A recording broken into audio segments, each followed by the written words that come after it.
Le damos la bienvenida una vez más a su programa Perspectiva Sociológica, su servidor José Clemente Lazo, director del Departamento de Sociología de la Universidad de Panamá. Como siempre, es un agrado estar con ustedes para debatir, conversar, informarnos y analizar sobre los diferentes problemas y realidades de la sociedad panameña como tal.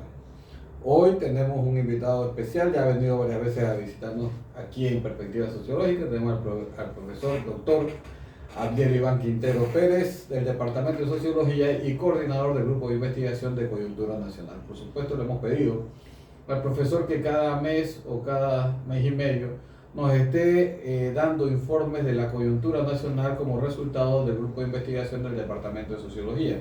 Así que vamos a estar desarrollando eso, profesor. Saludos. Buenos días, gracias señor director por la invitación y estamos aquí para apoyar algunas cuestiones y algunos datos que vamos a presentar.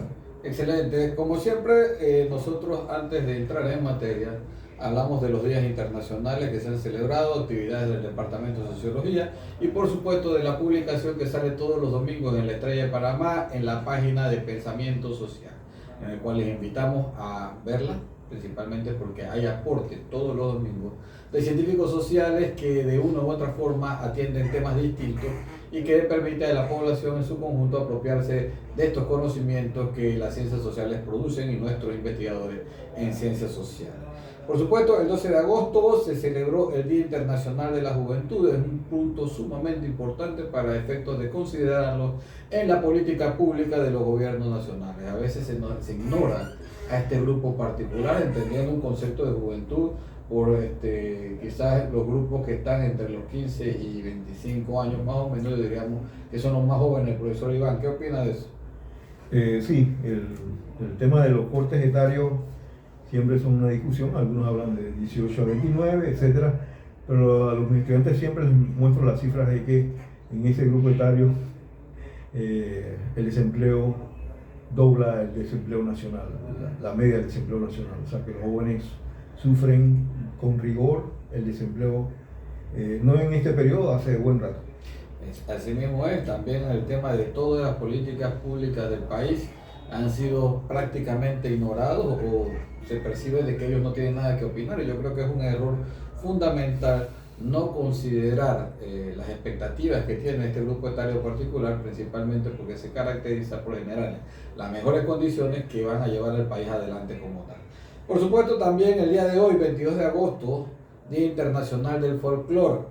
Es una discusión fundamental con respecto, ahora que hay un debate en la Comisión de Educación de la Asamblea Nacional, que en efecto han dejado de lado algunos reconocimientos importantes que tienen que ver con fechas particulares, por ejemplo el Día de la Cutarra, el Día del Sombrero Güeño, que son elementos que están allí y que resaltan el folclore nacional como tal. Pero hoy estamos de fiesta, celebramos entonces esa cantidad de folclore que adorna nuestra cultura y que genera las identidades necesarias, propias y necesarias en este contexto que cada vez más pierde la vigencia de quiénes somos y nuestra propia nacionalidad como tal. ¿Profesor Iván? Sí, bueno, el folclore recupera siempre las tradiciones del campo y ojalá que también desde las universidades y sobre todo la Universidad de Panamá recuperemos toda la sapiencia, por ejemplo, de los primeros manitos de Ocu, etcétera, que deben enriquecer, ¿no?, nuestras sesiones, no solo en la universidad, sino en la media y la premedia, a los muchachos para que se apropien de nuestra cultura. Por supuesto, la universidad tiene un papel fundamental en muchísimos temas como tal. Efectivamente, antes de seguir, como dijimos, queremos invitar a leer el artículo de este domingo en la página de Pensamiento Social de la Estrella de Panamá. Adquieran su periódico o pueden acceder de forma digital a esta página de Pensamiento Social. El artículo de este domingo está a cargo del arquitecto y urbanista Álvaro Uribe. Es una reflexión sobre los contenidos semánticos que tiene la directiva sobre libertad de tránsito. Un elemento interesante, un concepto que es aplicado tanto a nivel local como en temas de comunicación, servicios sociales, tranque, agua y como en la geopolítica. En este artículo, el arquitecto Uribe instala, o por lo menos muestra, un mapa del año 1421 en donde se entendía un poco el conjunto de relaciones que podían haber a nivel mundial y que permitirían entender el concepto de libre tránsito como tal. Como dice el autor, libre tránsito a escala mundial, que suena bien, eso justificó las inversiones del ferrocarril y del canal, la intromisión de la independencia de Panamá y Colombia, el tratado Hebo-Barilla, la zona del canal y las varias invasiones que hemos tenido del país norteamericano en Panamá, por supuesto. También queríamos hablar de la situación internacional. Como siempre, este programa hemos dedicado cada anuncio que hacemos. Denunciamos que sigue el genocidio en Gaza con un silencio absoluto del gobierno nacional. Hace poco se anunciaban 23 muertos gazatíes, principalmente en la zona donde adquieren los pocos alimentos que tienen. Se ha declarado formalmente hambruna después de haber sido negado innumerables veces por el gobierno de Israel como tal. Entonces nosotros tenemos la costumbre de decirlo constantemente porque está en nuestra memoria una situación que está ocurriendo a nivel mundial y que en efecto se guarda mucho silencio con respecto a esta situación.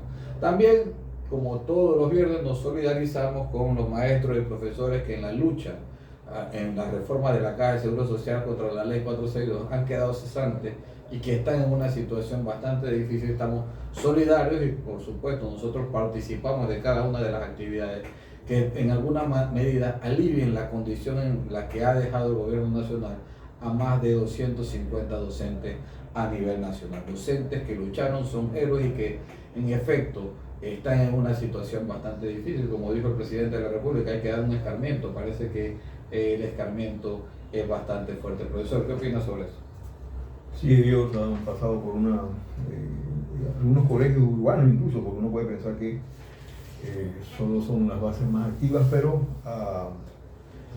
entiendo que no se le, incluso para el cálculo de su 13º mes, ya no a los que han sido destituidos, sino en general también se hicieron recortes, porque no hubo un acuerdo de finalización de huelga y que ha perjudicado grandemente a los docentes y en efecto al proceso de enseñanza y aprendizaje, ¿no?, que se reciben los jóvenes en nuestro país. Antes de entrar al tema de la coyuntura, también queríamos hablar de las actividades que viene realizando el Departamento de Sociología para el segundo semestre y que el profesor Abdiel Iván Quintero también es protagonista de unos particulares. Queremos que el profesor nos hable un poco del evento que conmemora los 100 años del movimiento inquilinario en Panamá. Sí, junto con el Departamento de Historia, con el Departamento de Geografía y de Archivología, estamos organizando para el 10 de octubre, sobre todo en las horas de la mañana, una actividad que significará, habrá una exposición fotográfica, digamos, incluso con algunas fotografías. Esto no es televisión, pero que uno la conoce poco, que conoce las icónicas que son ocupando el Parque de Santana, pero estas otras, esta es la icónica, que recuerdo que en alguna administración anterior había una foto de eso ahí, y otras nuevas como esta, ¿no?, donde llegaron las tropas, ¿verdad?, que no están. Y el fundamento de esto es el trabajo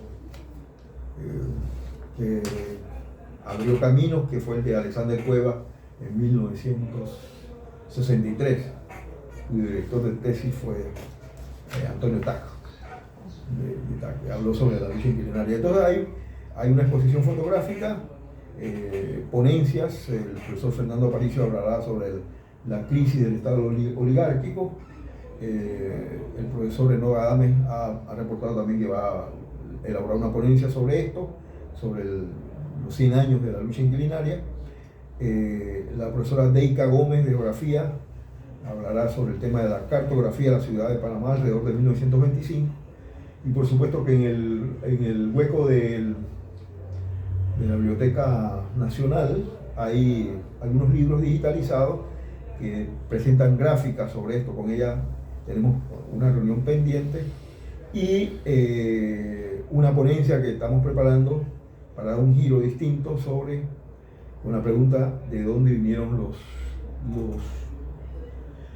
los soldados norteamericanos, habiendo tantas bases allá aquí en ese momento, y en marzo de 1923 hubo ejercicios en tiempos de paz, los más grandes que se habían realizado en esa época en Panamá. Así que si bien el cuartel central estaba en Cuarejay, pero las tropas presumiblemente vinieron de Clayton. Todo eso para tratar que ese es un tema de investigación, porque no, claro, obviamente Cuevas no abondó sobre eso.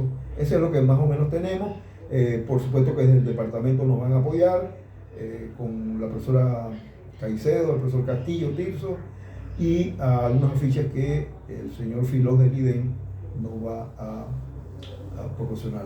Le pedimos incluso a la profesora Ramos Rita que si tienen un grupo de inglés que nos ayude, porque hay algunos textos sobre el tema de los emplazamientos militares que están en inglés, que nos den una manito los estudiantes de inglés para que destrabar eso. O bueno, los asistentes de lujo que tienen ustedes, que a lo mejor alguna habla el segundo idioma con fluidez y lo lee y nos puedan apoyar ahí.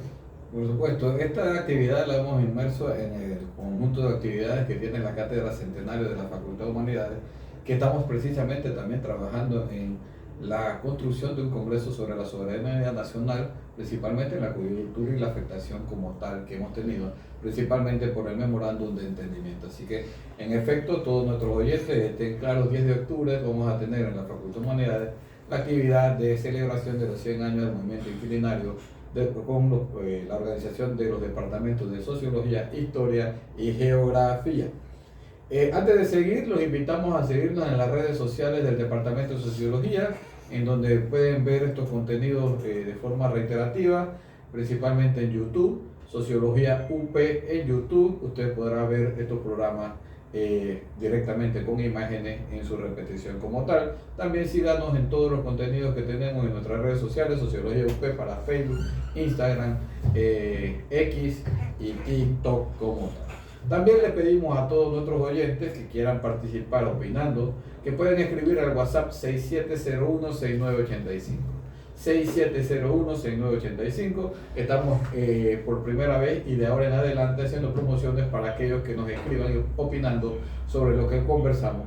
Vamos a estar regalando tazas del Departamento de Sociología de la Universidad de Panamá a las primeras personas que estén, las primeras 3 personas que escriban y opinen sobre lo que estamos viendo. Se le obsequiará una taza del Departamento de Sociología que puede retirar en el mismo Departamento de Sociología de la Universidad de Panamá. Así que puedan participar, así vamos a ir subiendo los premios por la participación de nuestros miles y miles de oyentes en este programa Perspectiva Sociológica. Los invitamos a participar.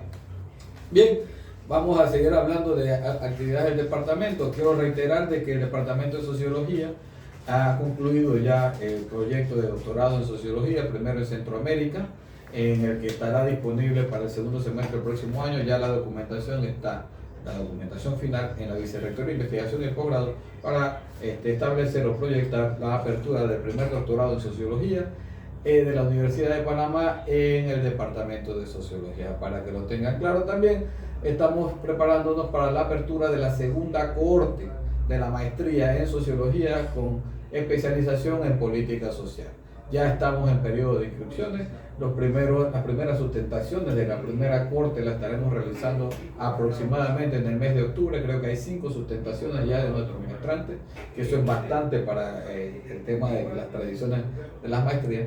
5 maestrantes estarán presentando su maestría y su sustentación en el mes de octubre, y nos estamos preparando para la reapertura de la segunda corte al primer semestre del próximo año, por lo cual les invitamos que se acerquen, escriban o llamen al Departamento de Sociología para las inscripciones respectivas. También estamos trabajando en otros programas de maestría, la actualización de la maestría en estudios de población, que va a contar con profesores internacionales especialistas en el tema de migración, para efectos de ver si podemos tener los proyectos abiertos el próximo año, igual que el proyecto de maestría en ambiente y riesgo ambiental, que precisamente el tema del cambio climático y los riesgos que estamos teniendo. Hace poco tuvimos la alarma de tsunami y que aquí en efecto tenemos una cultura de que no entendemos el río, queremos tomar un selfie con la ola, y eso efectivamente puede provocar algunos problemas como tal. También estamos anunciando que para la próxima semana formalmente en el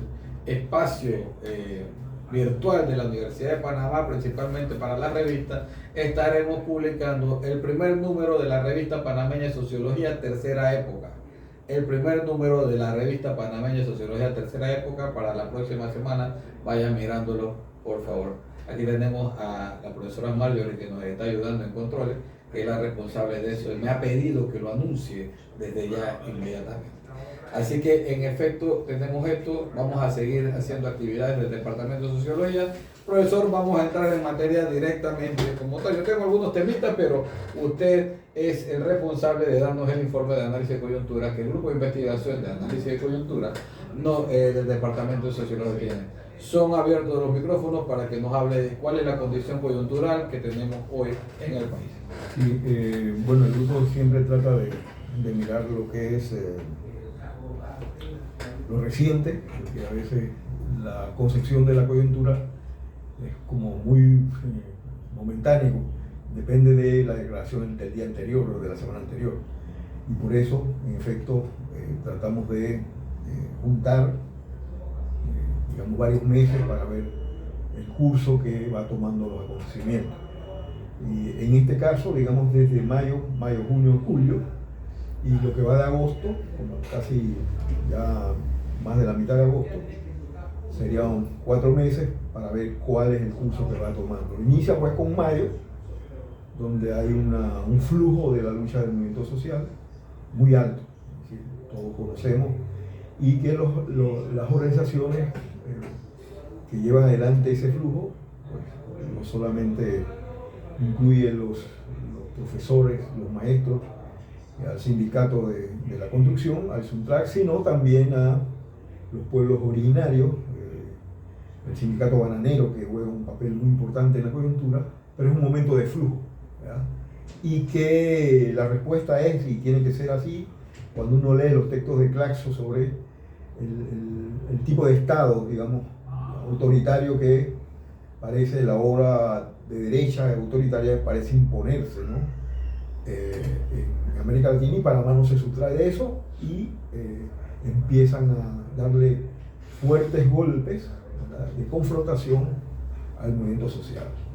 Algún colega me mencionaba en un momento que, bueno, la lucha frontal contra la 462, claro, significaba excluir de pronto a toda la informalidad que no reporta que está asegurada. Entonces baja una lucha social donde la mitad de los panameños, las panameñas, no se sienten muy convocados porque sencillamente no están afiliados al Seguro Social. ¿Sí? ¿Verdad? Ahora, eso es un poco engañoso porque hay algunas zonas que son así, pero hay zonas, por ejemplo, donde trabajan los originarios, que no son las zonas comarcales y que la mano de obra es mano asalariada. Por ejemplo, Nove, en todos los piñales de oeste que hay ahí instalados en Panamá Oeste, hay los trabajadores Nove hace mucho rato, mucho tiempo, muchos años, son la principal fuerza de trabajo, sin hablar de las recogidas de café o lo que dijo una cacica en algún momento, de los 5.000 trabajadores que le dan vida a la zona hortícola de Cerro Punta y de Volcán. Así que ese es un elemento. Pero mayo inicia ya topa con eso, sigue junio, hay nuevos actores que se van incorporando en la concesión, digamos, leninista de que los puntos más altos, digamos, va trayendo, también va jalando organizaciones que van quedando rezagadas, pero llega un momento, obviamente por el refuerzo en las primeras oleadas, no es que se repliegan, sino que van trayendo a otros actores. Y ya recordamos que ya para ese periodo, por ejemplo, los estudiantes universitarios escriben páginas de resistencia, y que alguien podía también pensar, bueno, pero ellos no están jubilados, no pagan, ¿no? Pero sus padres sí, y son el futuro del país y que saben que no fue más que otro atraco pues a los fondos, al fondo de la Caja del Seguro Social, para convertirlo en fondos privados, digamos, para manejarlo, que el fondo fueran manejados por fondos privados, como está señalado en la 462. Así que empieza ese.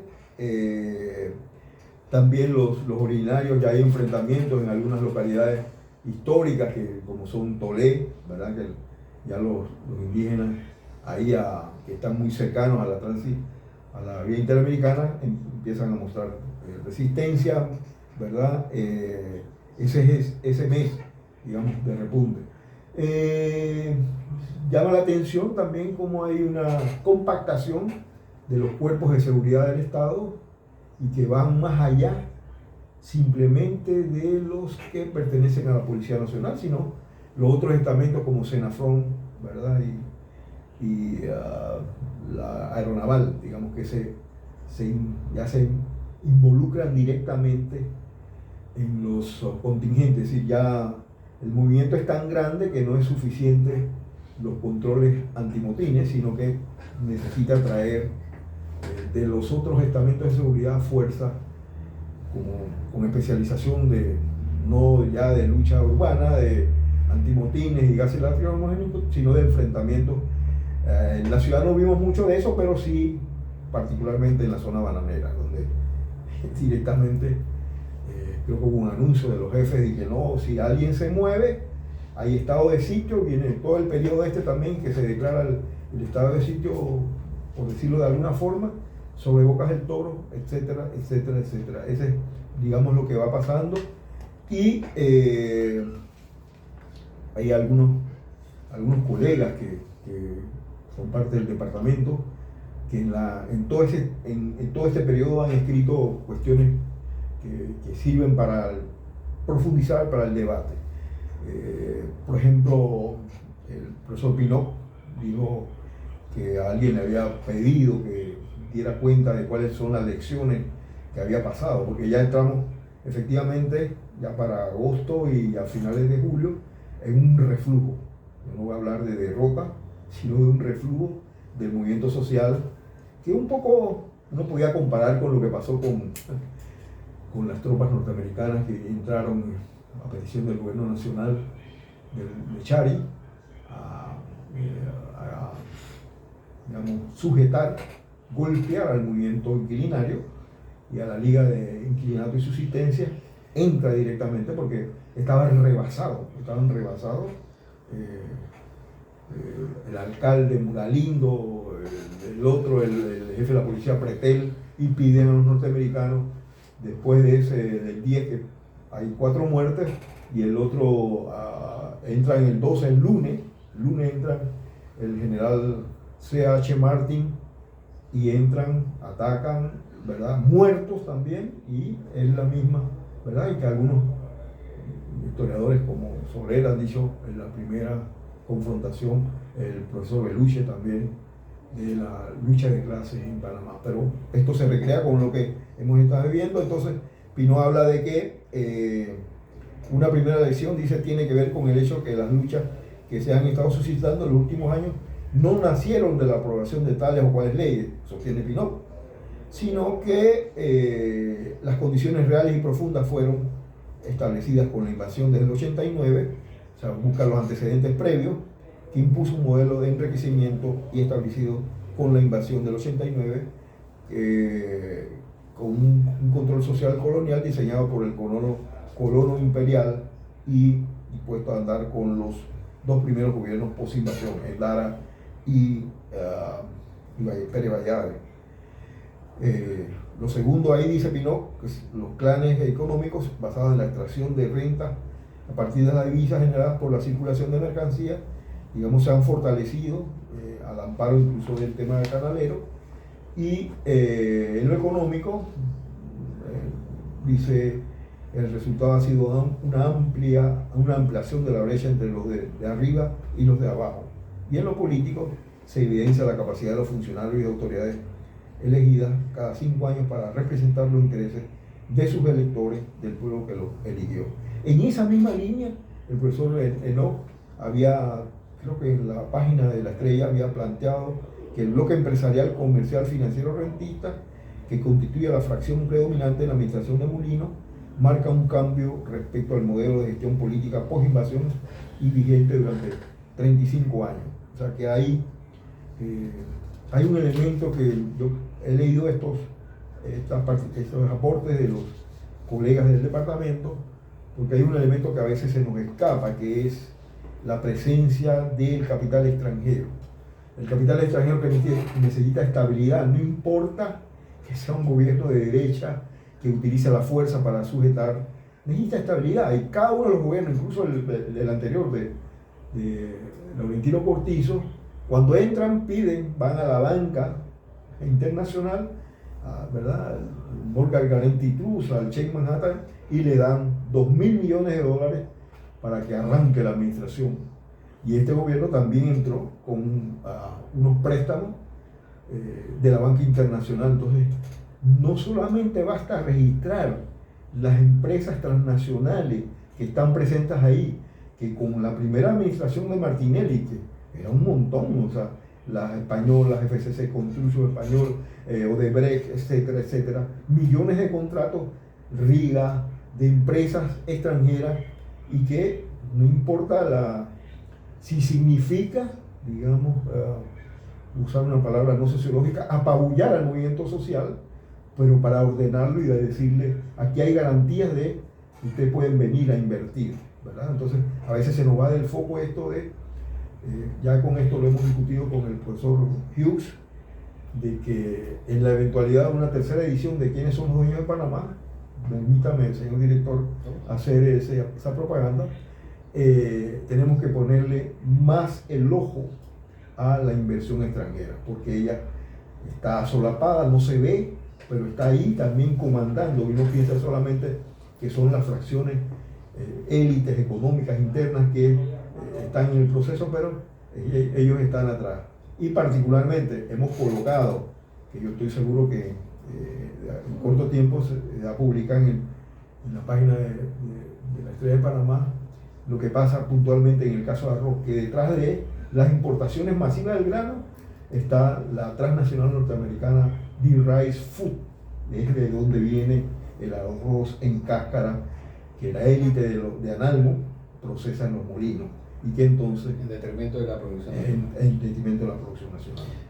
Vamos a una pausa de 1 minuto y regresamos con perspectiva sociológica y seguimos en el análisis de coyuntura, y esto del tema de las transnacionales, también estamos hablando del tema de la mina, ¿no? Así que adelante, regresamos en 1 minuto.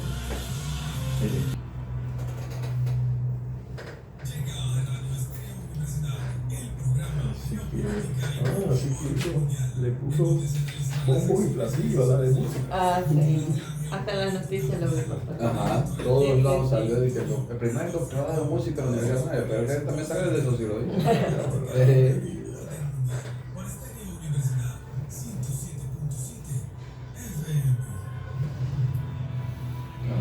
Faltan 24 minutos, 20 minutos, porque siempre me cortan 4 minutos, es decir, tenemos 20 minutos para un análisis de coyuntura. Estamos de vuelta con su programa Perspectiva Sociológica, hoy hablando con el profesor Abdiel Iván Quintero sobre la coyuntura nacional. El profesor Abdiel Iván Quintero es el coordinador del grupo de investigación del Departamento de Sociología sobre análisis de coyuntura. Antes de seguir, quería reiterarles que nos sigan en nuestras redes sociales, además de que pueden escribir al 6701-6985, 6701-6985. Hoy las primeras 3 personas que nos escriban estarán recibiendo una taza del Departamento de Sociología de la Universidad de Panamá por las opiniones que puedan emitir sobre el análisis de coyuntura que el profesor Abdiel Iván Quintero está desarrollando. El profesor Quintero nos ha dicho claramente el tema de la importancia que está detrás del tema de las transnacionales y la influencia que tiene directamente en las decisiones de política pública del país, que no podemos perder de vista principalmente. Había hecho un ejemplo sobre el arroz, nosotros le dijimos y le pusimos en el tintero el tema de la mina y principalmente también el tema de los embalses de Río Indio. Profesor Iván. Sí, además no solo se reduce también la declaración del presidente y previo a la declaración de la ministra de Trabajo sobre el caso de Chiquita en Boca del Toro, digamos. que está pidiendo, como siempre, condiciones para retornar y abrir la planta pues, que tiene en Chandinola, chiquita. Pero Nestlé también que nos asombró cuando que dejó de comprar leche grado C a algunos productores de algunas regiones que, sobre todo en las provincias centrales, que dejaba desguarecido a esos lecheros que todas las mañanas ordeñan su vaca para llevar los garrafones a la Nestlé.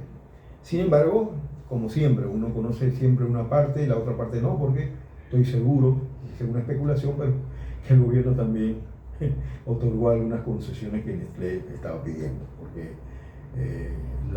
cuando uno entra a la bolsa agropecuaria industrial Baiza, ahí se puede dar cuenta no solo de las importaciones de arroz en cáscara y arroz descascarillado ya también, sino también de productos lácteos, y que en estos días se ha puesto con la chanza de los productos sucedáneos, ¿verdad? Entonces, hay una cantidad, en medio del Tratado de Promoción Comercial con los Estados Unidos, de leche que viene de afuera y que no precisamente, alguna nutricionista ha dicho, ¿no?, pagada por esas empresas grandes, que no es que son malas para la salud, pero su contenido proteico es bajísimo, ¿no? O sea, uno compra leche por el contenido proteico que tenga. Y ya en mi grupo de Sociología Rural mandé a los estudiantes que hicieran una observación diaria o semanal del alza de los productos como el queso. Hay queso amarillo, hay uno que es líder, que es el queso cremoso de H de Sanetato, y que cuál es el precio que tiene ahí, después de un mes cuál precio tiene, porque sin duda va a empezar a subir. O sea que ellos dicen que van a echarlo en las pizzas, va a tenerlo de venta a los que quieran comprar su media libra de queso cremoso, pero como siempre el precio de eso va a aumentar. Cuando aumenta el precio, saca a consumidores. Entonces no es que la gente no quiera, sepa que es sucedáneo, pero si no tiene plata, ¿qué le queda? Comprar algo que sepa a queso, y va a comprar el otro que el contenido proteico es casi nulo. Así que eso es también mencionar, porque claro, aquí el director del programa de la Radio Estéreo Universidad planteaba que a veces es importante que los estudiantes, y precisamente en el grupo ese y en el grupo de taller práctico de investigación, queremos hacer una gira de campo para que ellos puedan, digamos, mirar las condiciones reales. Una cosa es la representación de lo real que hacemos en los salones, muy bien fundamentada con teoría y metodología, pero otra cosa es, eso es kantiano, ¿no?, lo real. Lo real, la gente vea allá que es bueno que y sirva para la coyuntura en temas agrarios, pero también en otros temas, que ya el INEC ha sacado las cifras del 8º Censo Nacional Agropecuario, ya están en línea. Creo que algunas colegas han trabajado por mucho tiempo allá, pero algunos cuadros no se pueden comparar todavía, porque hay algunas cosas que no se han bajado, pero ya en términos generales está toda la información. Porque esa es la cantera para la investigación y para el análisis de coyuntura, porque el análisis de coyuntura no es solamente de las correlaciones en fuerzas políticas, sino también de los elementos esos económicos que se mueven y que hace que actores. Y ahora estamos viendo en la coyuntura, por ejemplo, y eso es casi imperceptible, pero para el analista es un tema de los choques, ¿verdad? Porque la gente, este modelo que se implanta, la gente tiene siempre demandas, o sea, no pueden satisfacerlo, ¿verdad? Y ya vimos qué pasa cuando la gente sale, y las últimas, ¿no?, salió por agua o por carretera. Bueno, ahí van los antimotines. Primero, el frente de negociación son los antimotines, después venga lo que venga. Y creo que en Vieques, por ahí en Arreján, desalojaron a una población, pero ninguno de los diarios ni los canales de televisión hablaron de ese desalojo, porque eran precarios, pero era un sector que estuvo también muy combatiente con esto de la 462. Entonces, esas son cosas. Pero hablaba de la fisura, porque hay fisura y ya empiezan esos movimientos, porque también produce reacomodos no solamente que que la dirección de la prensa ha sido cambiada, que ya empieza uno a ver cómo se empieza a mover ahí las cuestiones. Ya no está la señora Planel, sino que ha habido otro, y ya empiezan a mostrar las fisuras y el tema de los puertos, quién le asignaron allá en Margarita, que el presidente había dicho y que eso es un chimbo, pero ahí hay muchos correos, digamos, fácticos, reales económicos, que sobrepasan la capacidad incluso del presidente por conductarlo. Entonces esas fricciones van creando, porque puede ser una victoria pírrica, acordemos del término de victoria pírrica, que han salido a decir que hemos destruido todo, hemos destruido las UNTRAS, como dicen ellos, pero resulta que también ha erosionado esa capacidad de legitimidad que tiene el gobierno, y ellos saben. Entonces, por eso en algún momento se habla de las readecuaciones de los ministerios, porque es un desgaste. Eso es un desgaste muy intenso en el primer año, así que eso lo van a pagar en términos de económicos sociales, claro, como hacen los analistas. Así que eso ahí está también presente. De aquí para adelante el grupo de investigación sobre coyuntura está poniéndole ojo a este tema de las contradicciones entre los grandes grupos económicos, incluso foráneos, ¿verdad? Que cada uno de ellos empieza a moverse y empieza a exigir, y que le han reclamado. Por ejemplo, en el caso de los puertos, le han dicho: oye, ustedes están atrasados, no han hecho Corozal, y el capital necesita dónde va a dejar esos puertos, y el canal se está quedando atrasado con respecto a eso. Y le montaron un café para mostrar a algunos expertos diciendo que ya eso está ocupado. Y salió el comité logístico del gobierno tratando de decir que ya van aquí, que van a hacer esto, que van. Entonces todo eso va creando fricciones en el bloque dominante, y las opciones políticas ya se hicieron sentir con lo de las elecciones de la Junta Directiva de la Asamblea, no solamente los 37, pero ahí es una muestra de eso, que hay, ¿verdad?, esa fricción, porque no es porque el movimiento popular estaba afuera en la Asamblea pidiendo que deben hacerse algo. No, es por las fricciones entre ellos, y empiezan a recomponerse a lo interno ahí. Todo esto, distinguido profesor, director del departamento, son puntos de observación, porque el que no está familiarizado, y por eso es la labor nuestra, de mirar esos puntos, y no solamente lo que aparece, dicen los filósofos, el epifenómeno, lo que está afuera, sino lo que está atrás y que empieza a moverse y a crear contradicciones. Y el desgaste son 5 años, y el primer año se jugó toda la plata. Interesante todo lo que nos ha dicho, pero aterricemos directamente en el tema de Río Indio. ¿Qué actores están detrás de esto? ¿Cómo funciona el tema de los intereses transnacionales vinculados a la élite económica del país? Sí, bueno, creo que uno puede partir de la declaración que hizo el presidente, que hay sectores de la izquierda que están ocupando el tema de Río Indio. Cito lo que dijo.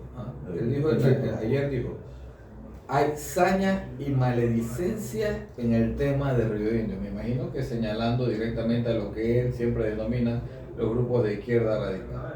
Sí, incluyendo a un sector de la Iglesia Católica, porque ahí hay un trabajo que ellos han hecho por mucho tiempo, la pastoral social, no sé si es exactamente ese departamento, pero sí algunos sacerdotes en esa zona, y que conversaba fuera del micrófono que hay que poner el acento ahí en no solamente el cuento de que el embalse para el agua de la población de Panamá y Colón, y para el funcionamiento del canal, también para el funcionamiento, y eso lo sabe los sociólogos, de la mina, que está en un proyecto, está en la agenda del presidente, el tema de reabrir la mina.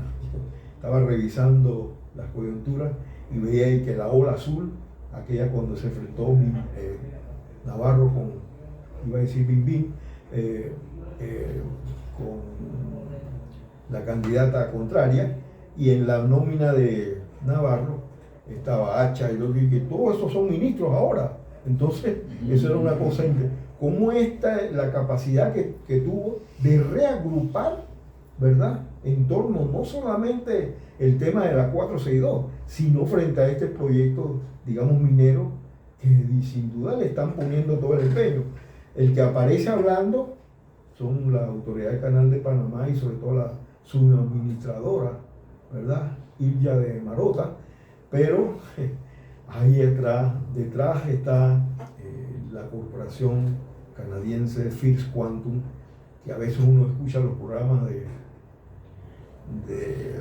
francés cuando hablan de Canadá y la conservación de la naturaleza en Canadá, y pues vienen con esa, obviamente no es culpa del ecologista canadiense, pero sí viene entonces esa empresa con una concesión extractivista a destruir nuestro corredor biológico mesoamericano en la parte que le toca a Panamá. Entonces ahí va a haber un reagrupamiento, y yo creo que el movimiento social está en esa dirección de que tratar de aportar lo más que se pueda, porque no es una lucha perdida, no hay que pensar ya, porque alguien puede decir que no, le van a dar su plata y los campesinos se van a ir. O sea, algunos recorridos hicimos hace bastante tiempo, cuando estaba la pastoral social, con algunas estudiantes, algunas de ellas se graduaron, como Joyce. En la coyuntura de la primera vuelta con respecto a la cuenca occidental, ¿no? Exacto. Cuando se habló de los embalses, eso fue año 2001, 2002 Sí, más o menos. ya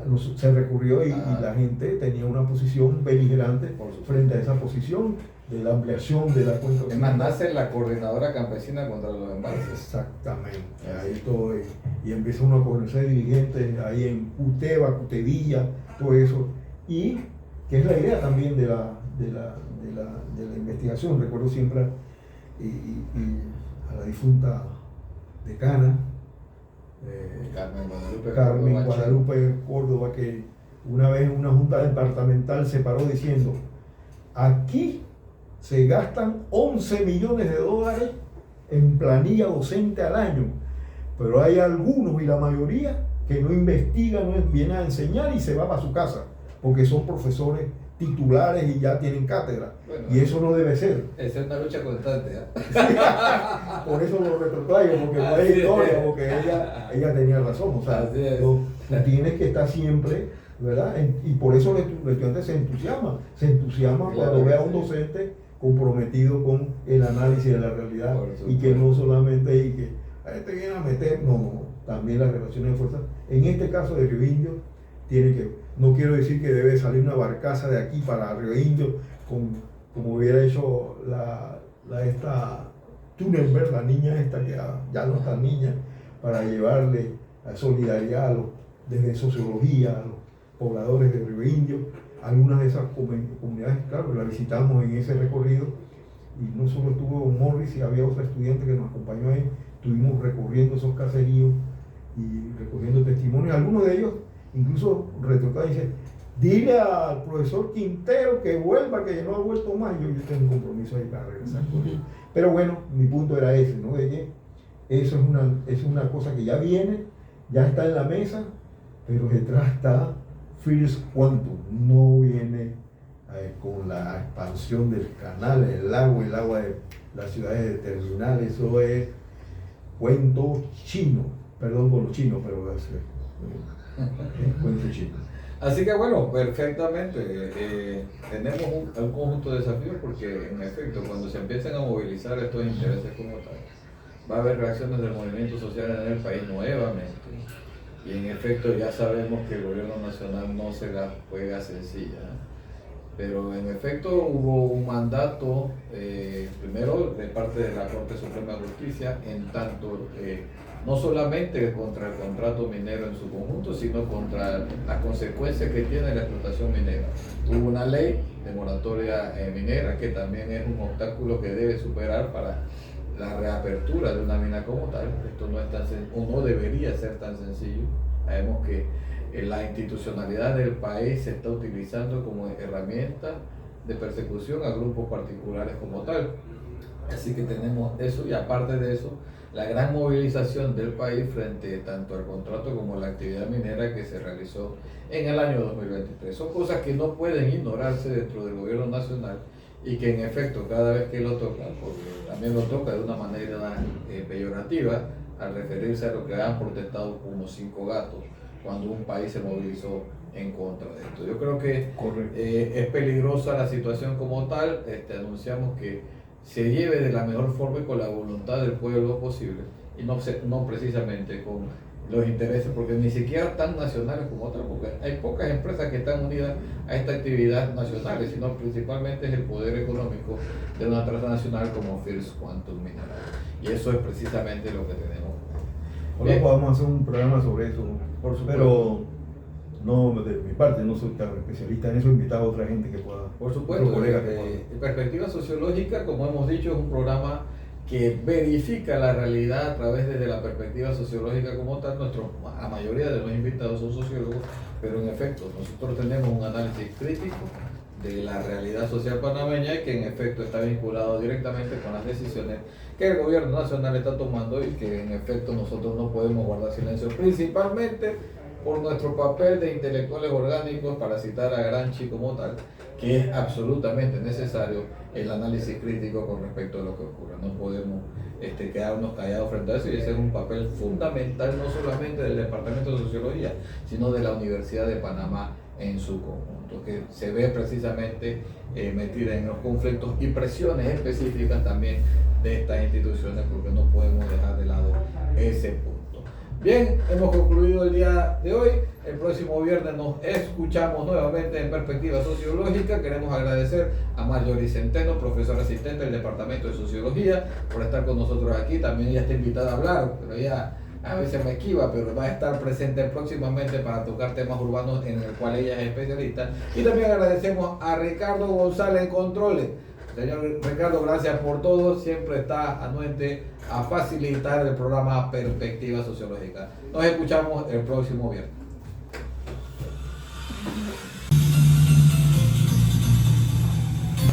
Estamos de vuelta con su programa Perspectiva Sociológica, hoy hablando con el profesor Abdiel Iván Quintero sobre la coyuntura nacional. El profesor Abdiel Iván Quintero es el coordinador del grupo de investigación del Departamento de Sociología sobre análisis de coyuntura. Antes de seguir, quería reiterarles que nos sigan en nuestras redes sociales, además de que pueden escribir al 6701-6985, 6701-6985.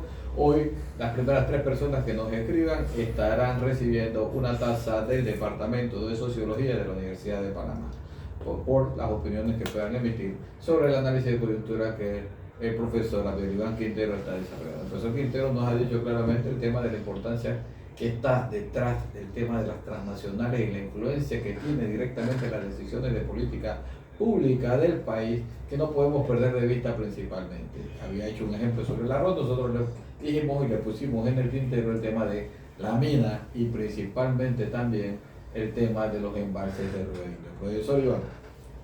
Sí, además no solo se reduce, también la declaración del presidente y previo a la declaración de la ministra de Trabajo sobre el caso de Chiquita en Boca del Toro, digamos, que está pidiendo, como siempre, condiciones para retornar y abrir la planta pues, que tiene en Changuinola, en Chiquita. Pero Nestlé también que nos asombró cuando que dejó de comprar leche grado C a algunos productores de algunas regiones que, sobre todo en las provincias centrales, que dejaba desguarecido a esos lecheros que todas las mañanas ordeñan su vaca para llevar los garrafones a la Nestlé. Sin embargo, como siempre, uno conoce siempre una parte y la otra parte no, porque estoy seguro, es una especulación, pero que el gobierno también otorgó algunas concesiones que Nestlé estaba pidiendo, porque cuando uno entra a la bolsa agropecuaria industrial Baiza, ahí se puede dar cuenta no solo de las importaciones de arroz en cáscara y arroz descascarillado ya también, sino también de productos lácteos, y que en estos días se ha puesto con la chanza de los productos sucedáneos, ¿verdad? Entonces hay una cantidad en medio del Tratado de Promoción Comercial con los Estados Unidos de leche que viene de afuera y que no precisamente, alguna nutricionista ha dicho, ¿no?, pagada por esas empresas grandes, que no es que son malas para la salud, pero su contenido proteico es bajísimo, ¿no? O sea, uno compra leche por el contenido proteico que tenga. Y ya en mi grupo de sociología rural mandé a los estudiantes que hicieran una observación diaria o semanal del alza de los productos como el queso.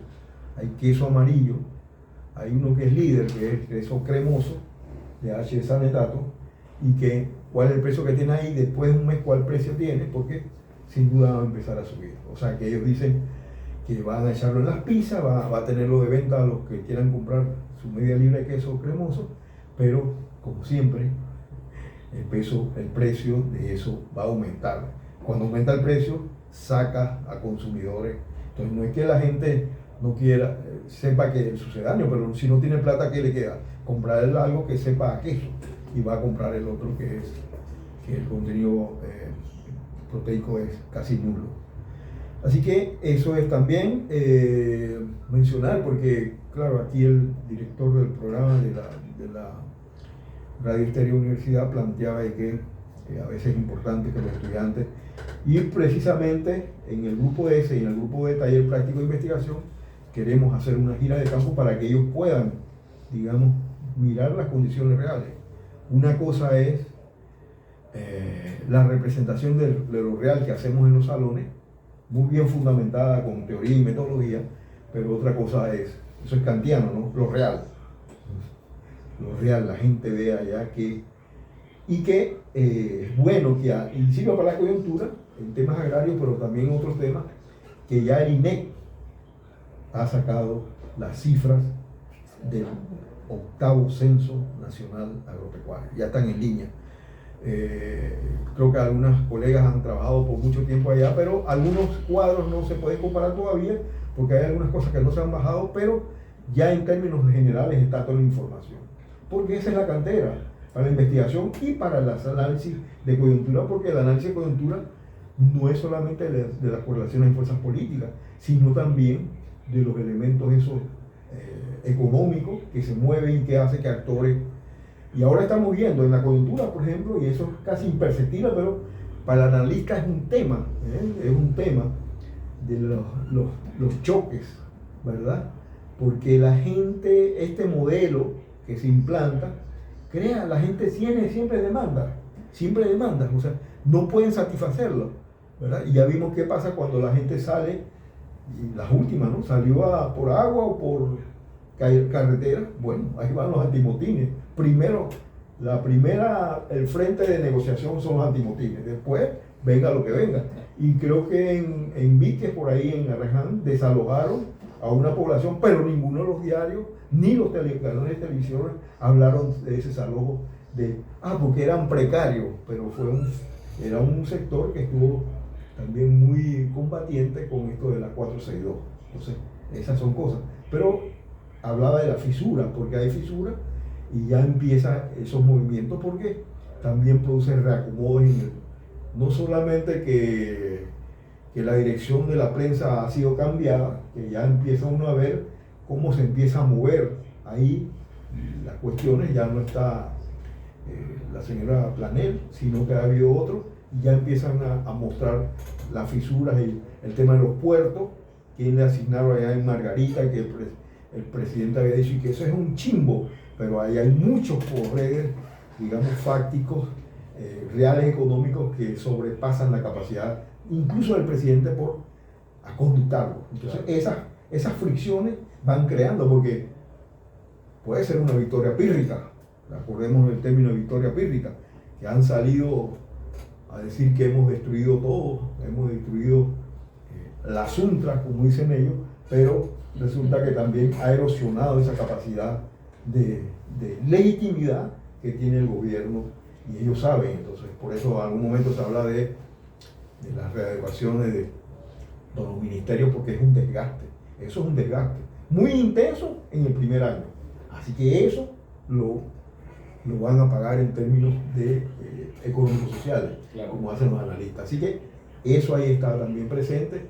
De aquí para adelante el grupo de investigación sobre coyuntura está poniéndole ojo a este tema de las contradicciones entre los grandes grupos económicos, incluso foráneos, ¿verdad? Que cada uno de ellos empieza a moverse y empieza a exigir y que le han reclamado. Por ejemplo, en el caso de los puertos, le han dicho, oye, ustedes están atrasados, no han hecho Corozal, y el capital necesita dónde va a dejar esos puertos, y el canal se está quedando atrasado con respecto a eso. Y le montaron un café para mostrar a algunos expertos diciendo que ya eso está ocupado. Y salió el comité logístico del gobierno tratando de decir que ya van aquí, que van a hacer esto, que van. Entonces todo eso va creando fricciones en el bloque dominante, y las opciones políticas ya se hicieron sentir con lo de las elecciones de la Junta Directiva de la Asamblea, no solamente los 37, pero ahí es una muestra de eso, que hay, ¿verdad?, esa fricción, porque no es porque el movimiento popular estaba afuera en la Asamblea pidiendo que ay, deben hacerse no, es por las fricciones entre ellos, y empiezan a recomponerse a lo interno ahí. Todo esto, distinguido profesor, director del departamento, son puntos de observación, porque el que no está familiarizado, y por eso es la labor nuestra, de mirar esos puntos, y no solamente lo que aparece, dicen los filósofos, el epifenómeno, lo que está afuera, sino lo que está atrás y que empieza a moverse y a crear contradicciones. Y el desgaste son 5 años, y el primer año se jugó toda la plata. Interesante todo lo que nos ha dicho, pero aterricemos directamente en el tema de Río Indio. ¿Qué actores están detrás de esto? ¿Cómo funciona el tema de los intereses transnacionales vinculados a la élite económica del país? Sí, bueno, creo que uno puede partir de la declaración que hizo el presidente, que hay sectores de la izquierda que están ocupando el tema de Río Indio. Cito lo que dijo. Él dijo ayer dijo, hay saña y maledicencia en el tema de Río Indio. Me imagino que señalando directamente a lo que él siempre denomina los grupos de izquierda radical. Sí, incluyendo a un sector de la Iglesia Católica, porque ahí hay un trabajo que ellos han hecho por mucho tiempo, la pastoral social, no sé si es exactamente ese departamento, pero sí algunos sacerdotes en esa zona, y que conversaba fuera del micrófono que hay que poner el acento ahí en no solamente el cuento de que el embalse para el agua de la población de Panamá y Colón, y para el funcionamiento del canal, también para el funcionamiento, y eso lo sabe los sociólogos, de la mina, que está en un proyecto, está en la agenda del presidente, el tema de reabrir la mina. Estaba revisando las coyunturas y veía ahí que la ola azul, aquella cuando se enfrentó Navarro con, iba a decir Bimbín, con la candidata contraria, y en la nómina de Navarro estaba Hacha y López, que todos esos son ministros ahora. Entonces, eso era una cosa ¿cómo está la capacidad que tuvo de reagrupar, ¿verdad?, en torno no solamente el tema de la 462, sino frente a este proyecto, digamos, minero, que sin duda le están poniendo todo el empeño. El que aparece hablando son la autoridad del Canal de Panamá y sobre todo la subadministradora, ¿verdad?, Ilya de Marota, pero ahí detrás está la corporación canadiense First Quantum, que a veces uno escucha los programas de francés cuando hablan de Canadá y la conservación de la naturaleza en Canadá, y pues vienen con esa, obviamente no es culpa de los ecologistas canadienses, pero sí viene entonces esa empresa con una concesión extractivista a destruir nuestro corredor biológico mesoamericano en la parte que le toca a Panamá. Entonces ahí va a haber un reagrupamiento, y yo creo que el movimiento social está en esa dirección de que tratar de aportar lo más que se pueda, porque no es una lucha perdida, no hay que pensar ya, porque alguien puede decir que no, le van a dar su plata y los campesinos se van a ir. O sea, algunos recorridos hicimos hace bastante tiempo, cuando estaba la pastoral social, con algunas estudiantes, algunas de ellas se graduaron, como Bueno, Joyce. en la coyuntura de la primera vuelta con respecto a la cuenca occidental, ¿no? Exacto. Cuando se habló de los embalses, eso fue año 2001, 2002 Sí, más o menos. ya se recurrió y Ajá. la gente tenía una posición beligerante Por supuesto. frente a esa posición de la ampliación de la cuenca Es más, occidental. nace la coordinadora campesina contra los embalses. Exactamente, ahí todo, y empieza uno a conocer dirigentes ahí en Uteba, Cutevilla, todo eso, y que es la idea también de la investigación. Recuerdo siempre a la difunta decana, Carmen Guadalupe Córdoba, que una vez en una junta departamental se paró diciendo: aquí se gastan 11 millones de dólares en planilla docente al año, pero hay algunos y la mayoría que no investigan, no vienen a enseñar y se va para su casa, porque son profesores titulares y ya tienen cátedra. Bueno, y eso no debe ser. Esa es una lucha constante, ¿eh?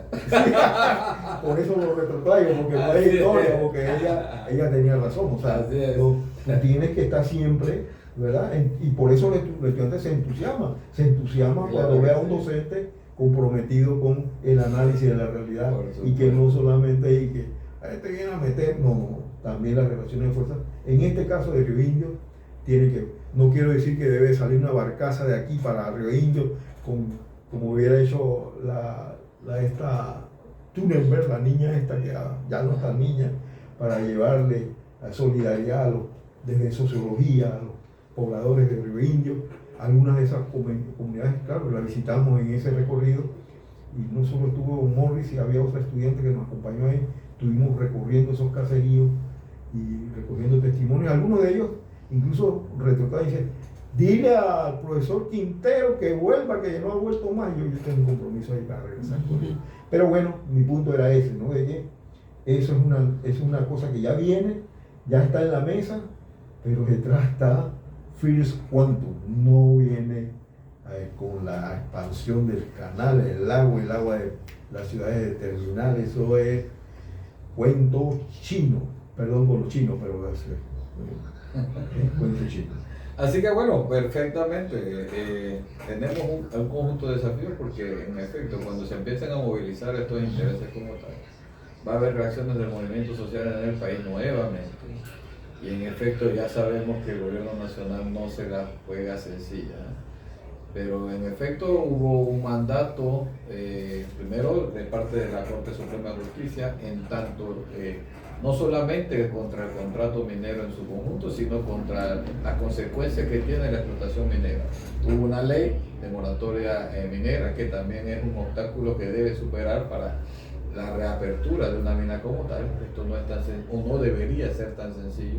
Sabemos que la institucionalidad del país se está utilizando como herramienta de persecución a grupos particulares como tal. Así que tenemos eso, y aparte de eso, la gran movilización del país frente tanto al contrato como a la actividad minera que se realizó en el año 2023. Son cosas que no pueden ignorarse dentro del gobierno nacional, y que en efecto cada vez que lo toca, porque también lo toca de una manera peyorativa, al referirse a lo que han protestado como 5 gatos, cuando un país se movilizó en contra de esto. Yo creo que es peligrosa la situación como tal. Anunciamos que se lleve de la mejor forma y con la voluntad del pueblo posible, y no precisamente con los intereses, porque ni siquiera tan nacionales como otras, porque hay pocas empresas que están unidas a esta actividad nacional, sino principalmente es el poder económico de una transnacional como First Quantum Mineral, y eso es precisamente lo que tenemos. Ahora podemos hacer un programa sobre eso, por supuesto, pero no, de mi parte no soy tan especialista en eso. He invitado a otra gente que pueda. por supuesto. Perspectiva Sociológica, como hemos dicho, es un programa que verifica la realidad a través de la perspectiva sociológica como tal. La mayoría de los invitados son sociólogos, pero en efecto nosotros tenemos un análisis crítico de la realidad social panameña, y que en efecto está vinculado directamente con las decisiones que el gobierno nacional está tomando, y que en efecto nosotros no podemos guardar silencio, principalmente por nuestro papel de intelectuales orgánicos, para citar a Gramsci como tal, que es absolutamente necesario el análisis crítico con respecto a lo que ocurre. No podemos quedarnos callados frente a eso, y ese es un papel fundamental no solamente del Departamento de Sociología, sino de la Universidad de Panamá en su conjunto. punto, que se ve precisamente metida en los conflictos y presiones específicas también de estas instituciones, porque no podemos dejar de lado ese punto. Bien, hemos concluido el día de hoy. El próximo viernes nos escuchamos nuevamente en Perspectiva Sociológica. Queremos agradecer a Marjorie Centeno, profesora asistente del Departamento de Sociología, por estar con nosotros aquí. También ella está invitada a hablar, pero ella a veces me esquiva, pero va a estar presente próximamente para tocar temas urbanos en el cual ella es especialista. Y también agradecemos a Ricardo González en Controles. Señor Ricardo, gracias por todo. Siempre está anuente a facilitar el programa Perspectiva Sociológica. Nos escuchamos el próximo viernes.